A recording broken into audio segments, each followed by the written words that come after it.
ça va, c'est cool, ils me l'ont rendu. Comment ils te l'ont rendu? Mais pourquoi tu dis ça? Après ce que t'as fait avec la brutale? Mais Didier, fallait faire des belles images, forcément, quoi.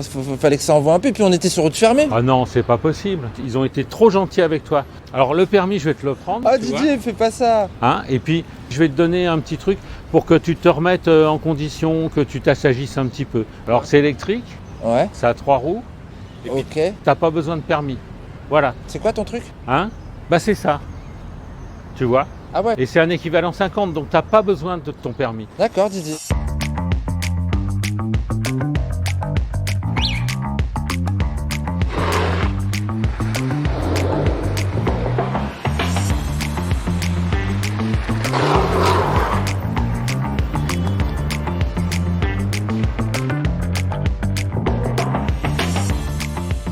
C'est clair, le V28 est un commuteur pour le moins original. Venant épauler les e-cooters de la gamme électrique Orcal, l'équivalent 50 cm3 moteur thermique se singularise d'emblée pour ce qu'apporte sa troisième roue. Bon, ok, c'est peut-être la triple peine pour moi qui aime les roadsters velus de plus de 200 chevaux.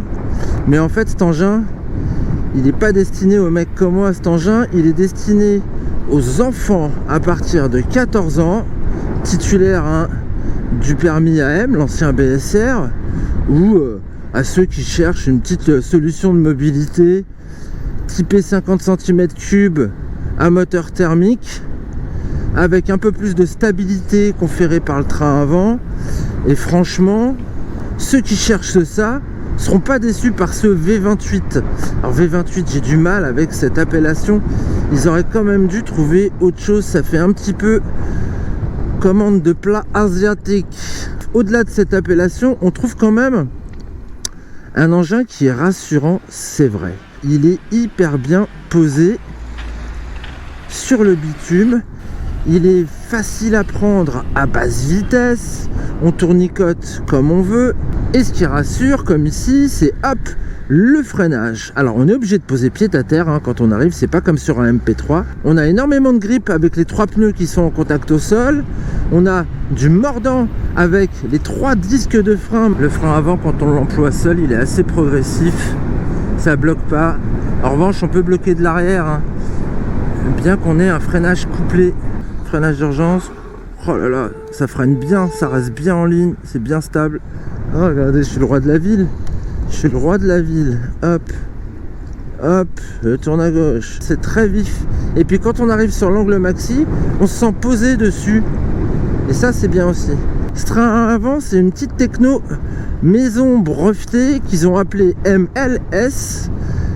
C'est toute une structure en aluminium qui est assez légère. D'ailleurs, le scoot en lui-même est assez léger, à peine au-dessus des 100 kg. Et je sais pourquoi j'ai un sentiment de stabilité accru par rapport à un MP3 ou un Quadro. C'est qu'en fait, la voie avant, elle est plus large, 610 mm. Du coup, ça pose un problème, je trouve, lors de la remontée de fil au feu. C'est un petit peu trop large, je pense. Ce système de voie avant inclinable possède un ressort central sur le parallélogramme inférieur, ce qui assure une bonne progressivité à l'engin, d'autant plus qu'à l'arrière, l'amortisseur central fait lui aussi preuve de souplesse. Après, pour la motorisation, moi je me suis mis en H pour high. Je trouve que l'accélération elle est progressive. Et là on arrive quand même à plafonner à 54 compteurs. Alors qu'en L on va être limité à 28 km/h. Ce petit moteur de 2000 watts, il est alimenté par une batterie lithium-ion 70 volts 40 Ah 2,9 kWh qui lui permet d'avoir une autonomie quand même assez bonne pour un équivalent 50 cm3 que moi j'ai calculé à 60 km en roulant sur le mode high, le plus velu. Et j'ai même joué également de la petite gâchette sport de temps à autre. Ça permet d'avoir des décollages un petit peu plus sportifs. Et une accélération un petit peu plus soutenue aussi. On dispose également d'une marche arrière. Alors bon, je pense qu'on aurait pu s'en passer dans la mesure où l'engin est vraiment léger et qu'on a de bons appuis au sol quand on veut reculer.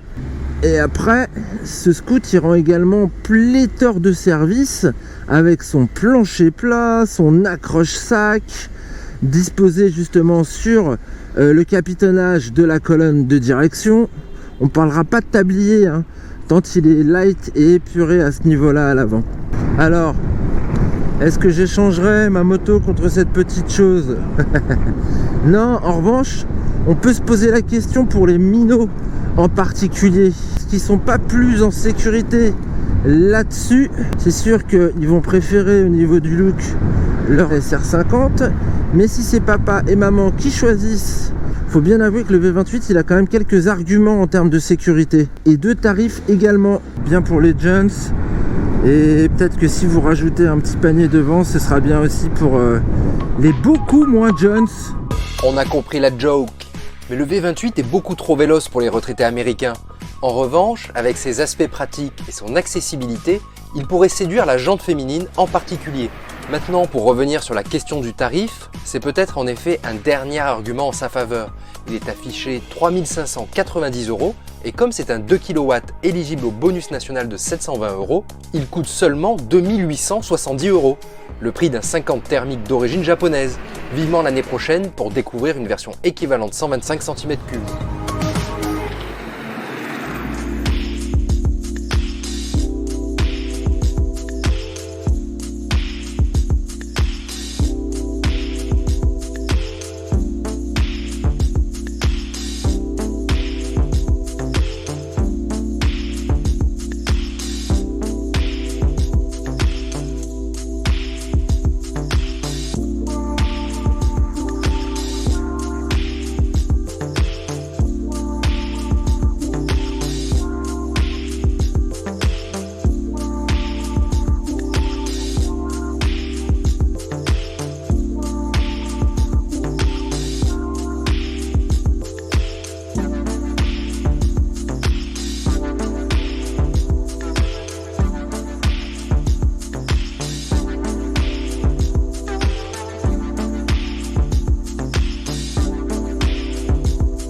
Et ce qui rassure, comme ici, c'est hop, le freinage.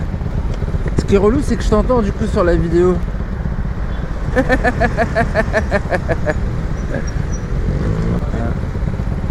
Ça va, ça se passe bien? Oui, ça va, ça va. C'est con, c'est toi qui fais le bêtisier, du coup tu vas pas le mettre ça? Ouais, c'est bon. Ah merde.